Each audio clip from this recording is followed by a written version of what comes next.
5 things you definitely missed about The Force Awakens. Number 5. Daniel Craig's cameo as a Stormtrooper. This may be surprising to many, but do remember that scene where Rey manipulates the mind of a Stormtrooper guarding her cell? The Stormtrooper who capitulates to Rey's Jedi mind tricks by releasing her from her restraints, opening the door for her escape, and dropping his weapon like she asked? Well, that very Stormtrooper happens to be actor Daniel Craig, famous for his roles as 007 James Bond in Skyfall and Spectre, just to a few.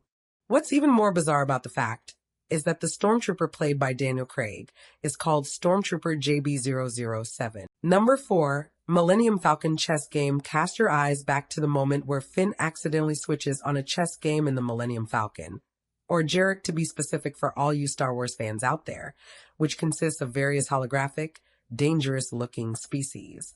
The Jarek game, which Finn triggers, is actually a continuation of the chess game between R2, D2, and Chewbacca in Star Wars Episode 4, A New Hope.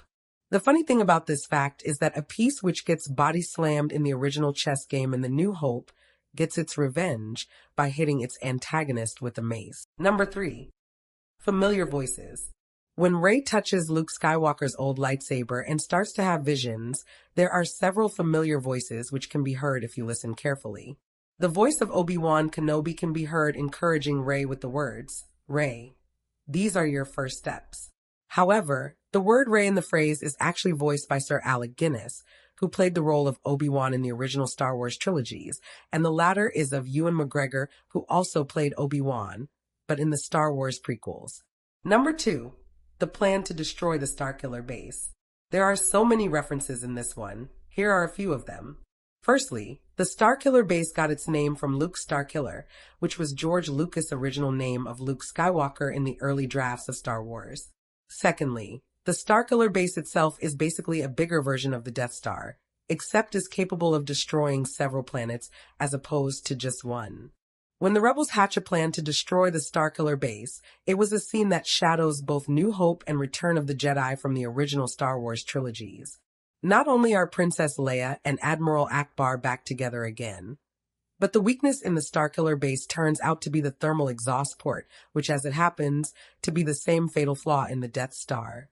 Moreover, the rebel pilots depend on Han Solo to take down the base's shield generators in order to strike, which echoes the original episode. Number 1. Finn's ID number. Before Finn was actually named Finn, he served as a Stormtrooper alongside the First Order with the ID number of FN 2187. This is actually a reference to the cell block where Princess Leia was imprisoned in Star Wars Episode 4, A New Hope.